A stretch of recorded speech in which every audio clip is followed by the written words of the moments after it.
Ayun. Nandito po tayo sa stock room po o bodega ng Bodge Tarlac, no?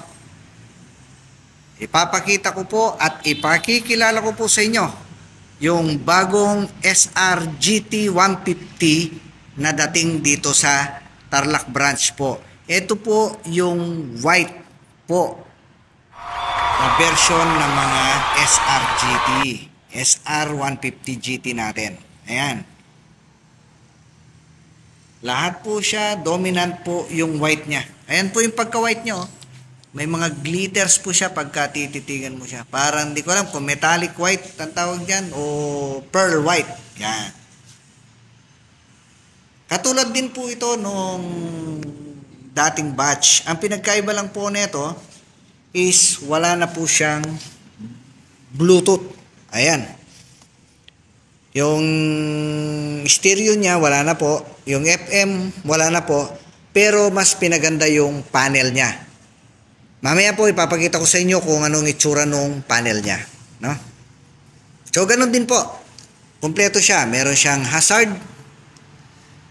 Ito po yung passing niya. Ito po yung TCS niya. Yan. Yung traction control, no? Meron po siya.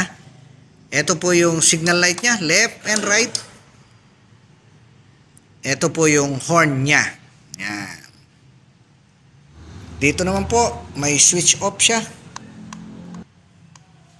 Tapos, meron na po siyang off sa kanyang headlight. So, off, park light, tapos yung headlight po niya. Yan. Hindi po siya AHO na tinatawag, yung automatic headlight on. So meron po siyang on and off yung kanyang headlight. Yung dati po wala. So, yan lang po yung pinagkaiba nung dati tsaka po ngayon. Yung panel niya mamaya papakita ko sa inyo. Ngayon po ito, ngayon hindi na po siya yung pipindutin mo. Hahatakin mo po siya. Ayan. Yan. Ayan po yung magnet niya. Magnet po dito, ayan po. Ganyan po kalalim yung ano niya. Nandyan din po yung charger niya. Ayan. Ganyan na po yung ano niya ngayon. Yan ngayon, pagka charge mo siya, mayroon po siyang lulusutan dito. Tatanggalin mo lang po ito, tapos lulusot po siya dyan.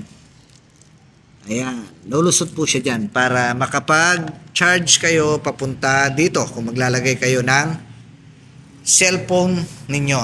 Ayan po. Ganon din po. Ayan, may traction control po siya.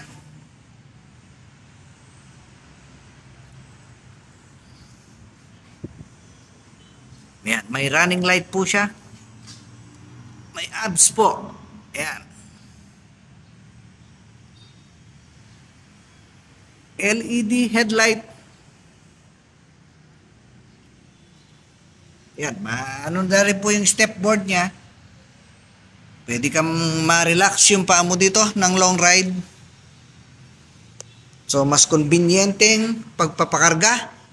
So, pag nagpakarga ka, hindi ka na po bababa. Ayan po yung fuel at saka seat niya sa pagbubukas. 8 liters po ang fuel capacity po niya. In-grade po ang kanyang SR150 GT. ABS din po yung sa likod niya. Disc brake. Ito po ang kanyang footrest. Pillion. Yan, sa angkasan po. Yan. Napaka-komportable po. Malapat. Yan. Ang kanyang sporty muffler.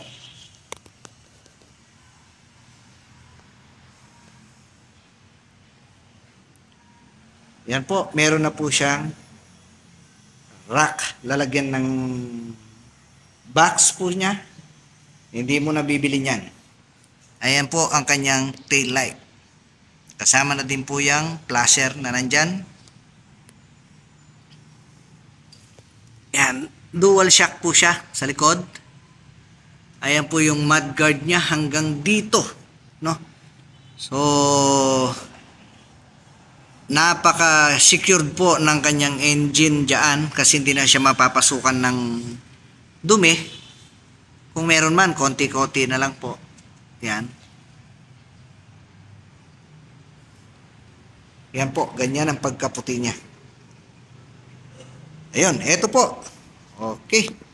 Ulit po, eto po ang bagong Bosch SR150 GT color white. Ito na po yung mas bagong modelo ngayon. Yung walang stereo. Okay po. Salamat.